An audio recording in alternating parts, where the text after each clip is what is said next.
Okay, good morning, everybody. Earlier for some than others, I greatly regret that I'm not able to join you there in Rome, but I am proud to be joining you from Lower Manhattan in New York City, which is part of the greater New York metropolitan region. You can perhaps see it behind me, although the sun hasn't risen yet, so you'll just have to deal with the lights of the city. But I am surrounded by approximately 20 million of my friends and neighbors. So the greater New York City area is comprised of uh, New York State, New Jersey, and Southern Connecticut. This is about 6% of the population of the United States. This is also the largest metropolitan economy in the world. So we have a gross metropolitan product of approximately $2.5 trillion. Last I checked, that's about 2.3 million trillion euros. So to put this into context, I looked it up just this weekend. This is a metropolitan economy that's about 10% larger than the Italian national economy. There is a lot of economic activity, a lot of hustle and bustle in this city and in this region. And the organization that I represent, the Port Authority of New York and New Jersey, our mission is to keep this region moving. So this is not a state agency. It is not a local agency. It is something in between. It's actually the United States' first bi-state authority. So the United States Constitution gives states the rights to create treaties between themselves as long as they are authorized by an act of Congress. And for some reason, between 1776 and 1921, no two states elected to do that. We were the first. So in 1921, the Port Authority of New York and New Jersey was born, and it was created in order to organize and rationalize port-related commerce between the two states of New York and New Jersey. And you see at the bottom right-hand corner, New York and New Jersey is separated by the Hudson River, and we share what's called New York Harbor. So coordination was really important. The two states were competing probably needlessly against one another, and the Port Authority was intended to ensure that the sum of our economic activity was greater than its parts. The Port Authority has grown in the last 103 years to encompass 5 principal lines of business, 4 of them related specifically to transportation. So we have 5 airports, including Newark Liberty International Airport, JFK Airport, and LaGuardia Airport. And together, the passenger activity at those airports totaled 144 million last year. So this makes us actually the largest airport authority in the world. We also have Trans-Hudson crossings. So I don't know if you can see my cursor here, but the Hudson River once again separates New York and New Jersey. And the crossings like George Washington Bridge, Holland Tunnel, and Lincoln Tunnel, and as I'll describe later in this presentation, the Bayonne Bridge, they link together those two states. In 2023, we had one-way vehicle crossings of about 123 million, and the George Washington Bridge was actually one of the busiest bridges in the entire world. We also have a commercial real estate portfolio, including the iconic World Trade Center. That's where I'm coming to you from this morning in the 16-acre World Trade Center campus. We also operate a small but mighty urban rail system. So we had about 83 million passengers in the last pre-COVID year in 2019. Like most transit in the United States, that's still recovering, but we had over 182,000 average weekday riders just earlier this year.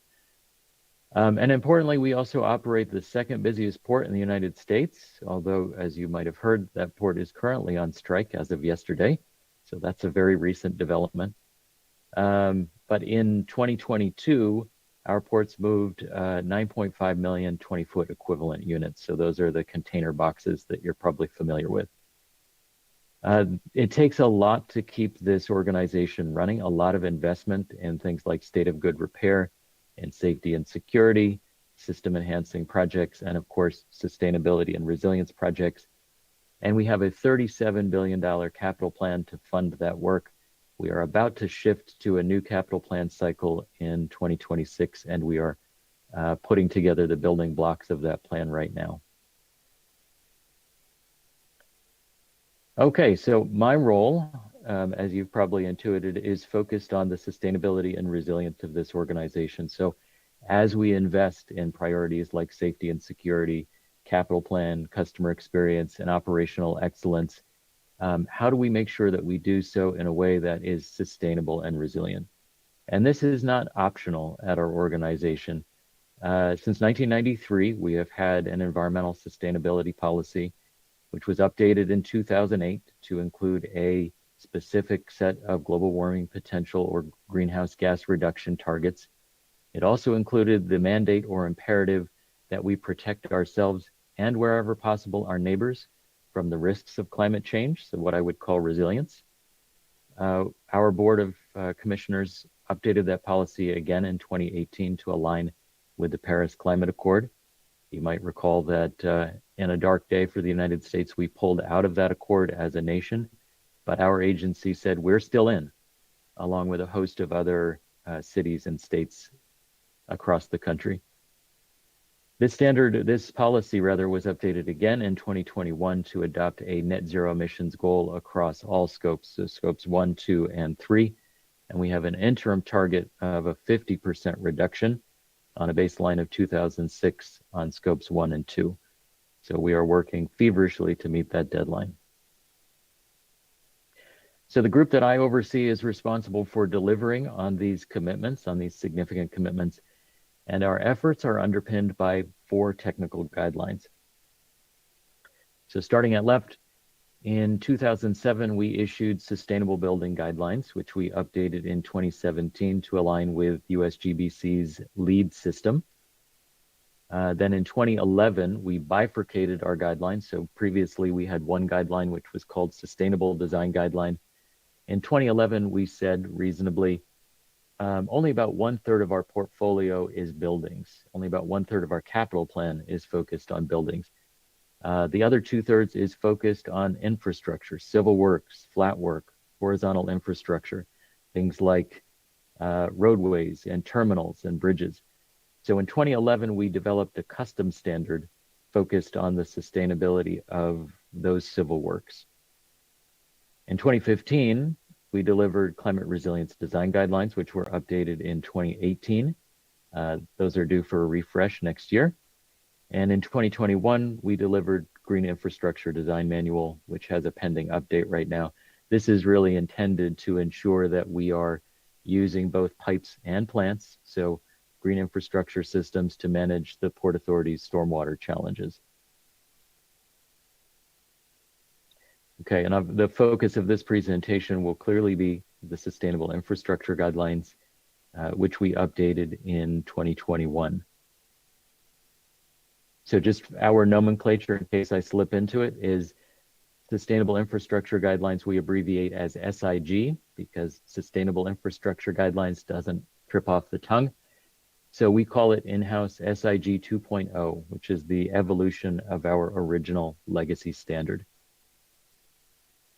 So we reached a point in 2019, actually, where we realized that our custom design guideline had been leapfrogged by the industry. If you think about it, in 2018, Envision version 3 had been issued, and our guideline was starting to show its age. So we set out to update the guideline, and we outlined an overarching purpose, which was to ensure that the Port Authority's non-building projects are planned, designed, and constructed in alignment with our environmental sustainability policy. We outlined 4 objectives to underpin this process. Starting at left, one is to align with national and global best-in-class industry standards. So we were proud of the guideline that we developed. It was revolutionary. It was groundbreaking for its point in time. Like I said, it had remained static. It hadn't updated. It was showing its age, and it was no longer in alignment with national and global best-in-class standards. Another objective was to ensure that we pursued a flexible approach to integrating sustainability into our projects. And this is in part because our projects are also, there's such a wide diversity of projects. And this is related, of course, to the nature of our businesses: airports, ports, tunnels and bridges, commercial real estate, and rail. It's also because the budgets and the project circumstances for each project are unique. Everyone is a special snowflake. So we needed a system that gave us sufficient flexibility in order to meet the goals and to respond to the constraints of any given project. We also recognized that this system, no matter how smoothly we rolled it out, was going to impose burden on its users, so our project teams, both administrative burden and technical burden. So we wanted to make sure that we provided guidance, resources, and tools that smoothed the implementation, removed as much as possible the burden imposed by this new standard. And then a key objective, as we had done with LEAD a few years prior, was to make sure that we had access to an existing user community, that there was training, credentialing, continuing education opportunities. And we found, unsurprisingly, that the most effective way to achieve all of these objectives is to align with a third-party sustainability rating system. And you can probably guess which one that was. So in 2021, no surprise, we adopted, although we started the process agnostically, expansively, we looked at a variety of systems. We adopted Envision, no surprise, as the technical criteria for SIG, for our Sustainable Infrastructure Guidelines. And adoption of Envision met all of our objectives because it is primarily a flexible system. It does have requirements, but it allows you to choose your own adventure, in a way. It brings Port Authority into alignment with industry best practices. And it's also, of course, the job of ISI and Anthony and his team to ensure that the system updates and evolves periodically. So as national and global best practices and standards shift, so does the guidelines. So we can ensure that we are ahead of the curve without having to attend to the constant work of updating the technical underpinnings of our guidelines. So critically, we still exercise significant control over how we apply Envision at the Port Authority.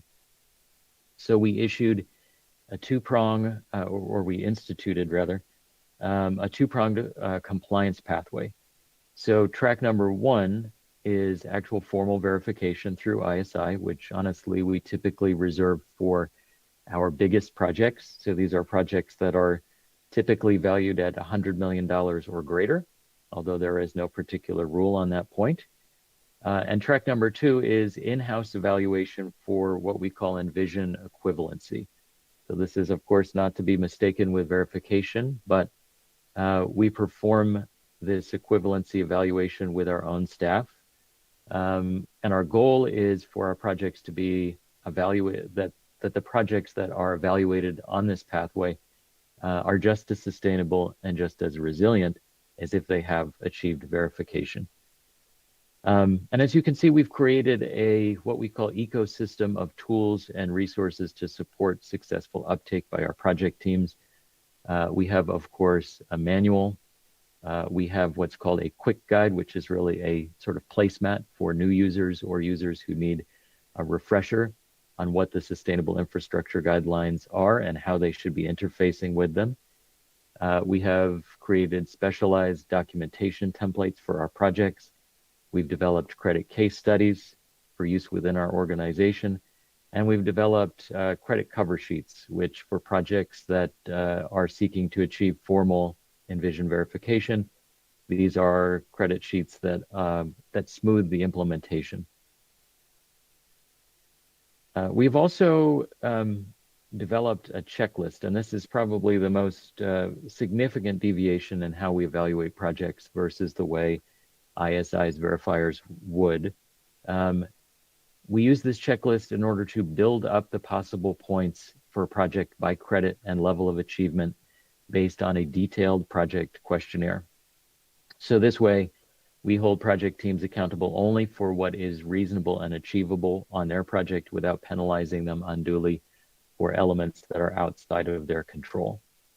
So starting at the project inception and at several points during design and construction, The project team updates the level of achievement and provides associated documentation. So you can see on the upper right there is a documentation tab.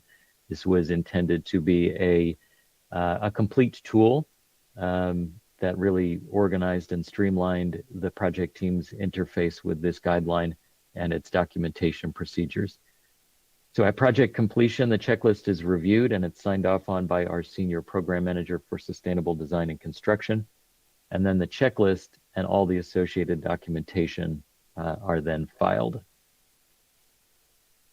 Now we wanted to make sure that we were filing this information in a way that was accessible and transparent, not just to us, but to our project teams and, in fact, to anybody across the Port Authority, including our executives. So each completed project checklist is accessible through Power BI. And if you're not familiar with that, that's just Microsoft's standard business intelligence platform. And we also use Power BI, as you can see here, to report on our progress across the full program, so programmatic reporting. Here's a snapshot of a program level dashboard, which includes a summary of achievement and a roll-up of key performance indicators that we track across the program, like embodied carbon reduction or material diverted from landfills. And critically, you can also, this is just one page of many on this dashboard, you can even drill down programmatically on credit category or even an individual credit to look at our achievement or non-achievement across the full sweep of the program. You see here, this dashboard actually only has 14 projects in it. If you think about it, this is not a bad tally given that we rolled out the guideline in January of 2021, and therefore guidelines, or I should say projects that had not been initiated at that time, projects that had been initiated before that time were grandfathered under our legacy version of sustainable infrastructure guidelines. So only projects that began design in January of 2021 are included here. So these are projects that actually began design and completed construction so far. Last but not least, we also focus on fostering a network of skilled friends and allies. This is what we call our mission of winning hearts and minds. So we hold frequent, customized and vision-oriented trainings, most of which contribute to ENVSP credential maintenance. And although the number, of course, ebbs and flows as staff cycles in and out, we currently have about 50 ENVSPs which collectively contribute to our success as an organization. So now, in order to make our work perhaps a little bit less abstract, I'll offer a couple of brief case studies, both of which are massive projects that resulted in Envision verifications. And these are formal Envision verifications as opposed to our in-house equivalency evaluations. So the first is Terminal B at LaGuardia Airport. So LaGuardia, which by the way is named after our iconic Italian-American mayor, Fiorello LaGuardia. That's my best pronunciation, apologies. So he was the mayor in the 1930s and early 1940s and was really an early champion of aviation. So this facility is named after him. It's the smallest of the Port Authority's so-called Big Three airports, but it actually still emplaned over 32 million passengers in 2023. Now, this facility, as you may know, if you have flown through it, particularly if you flew through it before about 2022, it was long criticized for its outdated facilities. In fact, there was a famous moment when then Vice President, Joe Biden likened LaGuardia Airport to a third world country. And what he was saying is, why can't we build good infrastructure in America anymore? So our governor at the time, Andrew Cuomo, took this challenge to heart. And in 2015, Biden and then Governor Cuomo announced the comprehensive redevelopment of LaGuardia Airport, which eventually cost over $8 billion. So the single most substantial project element at about $4 billion was the redevelopment of Terminal B, the central terminal building at LaGuardia Airport. So the original central terminal building, which had opened in 1964, and as you might imagine, was really showing its age by the time we reached the 2000s. It was owned and operated by the Port Authority. Under a new agreement, it would be demolished, and it was demolished, and rebuilt by a public-private partnership, a triple P. And critically, there was to be no interruption in operations. So imagine this. We basically demolished and rebuilt a terminal without dropping a single enplanement or a single flight operation. And this was a murderously challenging enterprise. I'm very glad that I wasn't responsible for the construction, staging, and phasing. But it got done. And the Port Authority required the developer, which is known as LaGuardia Gateway Partners, which was a multinational partnership including a construction entity led by Skanska Walsh. We required them to attain Envision verification. I think our original goal was gold. And we worked with this group hand in glove to support successful achievement of that standard. So fast forward to the present day, you can see, I believe this is a rendering, but the terminal looks exactly this way. So we delivered a terminal that is resilient, protected to the 100-year flood, plus more than a meter, in accordance with the Port Authority's climate resilience guidelines. We worked with the project team to conduct a triple bottom line cost benefit analysis, and we adopted many of the resulting recommendations from it. There was significant material reuse on this project. A lot of construction and demolition debris was reused, and there was a significant embodied carbon savings on the project. And as a result, we didn't just achieve gold, we achieved Envision Platinum. So in 2023, the project was awarded post-construction Envision Platinum. It also achieved LEED Gold through the United States Green Building Council system, of course. And probably the biggest feather in our cap in terms of, given the history of this airport and given its reputation as a rundown, quote unquote, third world airport, is that we achieved best airport in North America between 25 and 40 million passengers. That's an award that was delivered by the industry in 2022. Okay, so next I'm proud to present the Port Authority's very first Envision Verified project, which was actually built under our previous version of Sustainable Infrastructure Guidelines and verified retroactively. But this gave us significant confidence that we could take the plunge and adopt Envision programmatically across our portfolio. Now you see the Bayonne Bridge here. This actually connects via a waterway called Kilvan-Kull, which is a Dutch word. It connects Bayonne, New Jersey with Staten Island, and it is a major shipping corridor. You can see here the bridge in its finished state, in its post-construction state. This is the Marco Polo, which is a post-Panamax container vessel, which is capable of carrying more than 17,000 20-foot equivalent unit container boxes.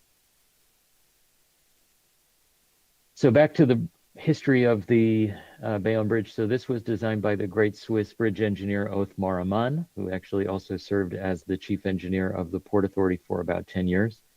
It was constructed and it was completed. Its construction was completed in 1931. Sorry, Josh, 5 minutes again. Okay, thank you. In 1931, it was the longest steel arch bridge in the world, and it is currently still the fourth longest bridge in the world. And as I mentioned earlier, it connects New York and New Jersey via the Kilvan-Kull. So at the time, this is important for context here, at the time that the bridge was built, most port activity was still in New York City, and it was accommodated by hundreds and hundreds of what were called finger piers. And these were small ships, mostly breakbulk ships that were being unloaded primarily by hand and by small cranes. The widespread use of cargo containerization was almost 40 years in the future. And if you're interested in a little fact of history, cargo containerization first got started actually out of New York Harbor by a gentleman who was involved in the trucking industry named Malcolm McLean. It would be another 10 or 15 years after that before the industry achieved anything, any sort of scale. So if you fast forward to the present day, Josh, sorry, can you hear me? Josh? The port industry is, as I mentioned, very different. So as I mentioned earlier, the Port Authority now oversees the second largest port complex in the United States. It is notably the largest in the eastern United States, on the east coast of the United States by a very significant margin. We've got about 32% of the East Coast cargo volume and about 56% of the Northeast United States cargo volume. The goods that we bring through the port total about $271 billion in value in 2022. Josh, can you hear me, please? In context, you might recall that earlier this summer, the Port of Baltimore experienced a substantial disruption due to a vessel strike and subsequent collapse of the Francis Scott Key Bridge. And that event, that tragic event, did create a supply chain disruption on the east coast of the United States, but it was relatively minimal. We were able to weather the shock fairly easily as a nation and as a coast, because the Port of New York and New Jersey actually moves as much cargo in 6 weeks as the Port of Baltimore does in an entire year. So we were able to absorb the shock and minimize the supply chain disruption that resulted. The current problem is that 4 of the Port Authority's 5 container terminals are accessible only via the Kilvan Col, which, as you see right down here, I don't know if you can see my cursor, but this is the little pinch point here. This is a very narrow channel, and the Bayonne Bridge crosses that pinch point. And the original clearance of the Bayonne Bridge was only 46 meters, because, of course, it was designed and constructed in a very different time when, first of all, there was no port industry to speak of on this side of the Kilvan Col, and there were no post-Panamax vessels. Josh, sorry, can you hear me? By the time we got to Josh. the 21st century, No. this was significantly restricting the port's ability to service the largest post-Panamax container ships. We recognized that something had to be done, and many options were considered, including demolishing the bridge and building a new one, demolishing the bridge and building a tunnel, or demolishing the bridge and just not replacing it. So the decision was ultimately made to, quote unquote, raise the roadway. This is the Navigational Clearance Project. So we raised the deck from 46 meters to 65 meters using the original structure, obviously with significant strengthening, to accommodate the newer, larger vessels, which incidentally have cleaner and more efficient engines. We also provided a significant amount of community benefit. There was an intensive process of engagement with the surrounding communities. It resulted in new goods for the community like bike lanes. This is actually a transit-enabled bridge, and although there is not currently a line running across it, it is structurally capable of supporting a light rail extension. There was also workforce training opportunities focused on minority and women-owned business primarily, and we produced an environmental assessment for the project. And I will say that under our climate resilience design guidelines, the roadway was even raised an additional meter to accommodate for future sea level rise. Possibly the most interesting and innovative credits from my perspective were related to embodied carbon reductions. So as I said, rather than demolish and reconstruct the entire bridge, the design actually maintained and reused the steel arch structure with strengthening once again, and reused the supporting foundation. So that meant that the embodied energy in the reused structure was represented about 40% of the embodied energy needed to rebuild the entire bridge. So it was credited as a 40% embodied energy savings over the baseline, and therefore received a superior achievement for that particular credit. Yes, can you hear me? Thank you. 1 minute just to close. Thank you. 1 minute. Okay, so we have ambitious plans moving forward to continue enhancing the user friendliness, effectiveness, and efficiency of these processes, to continue building out our toolboxes to support our users, to enhance our focus on embodied carbon in our infrastructure, and to further align this standard with our climate resilience guidelines with the Envision standard. And to close, here's a future case study. So Envision will have a place in our agency's next major project. So this is the delivery of a whole new Midtown Manhattan bus terminal. By 2023, this will be more than a $10 billion project to replace the 75-year-old Port Authority bus terminal, which is the busiest bus terminal in the world currently. And for this project, we have committed to Envision Gold, but as always, we're striving for something bigger. We have our sights set on platinum. So with that, I will thank you, and if you have any questions, I'm glad to entertain them.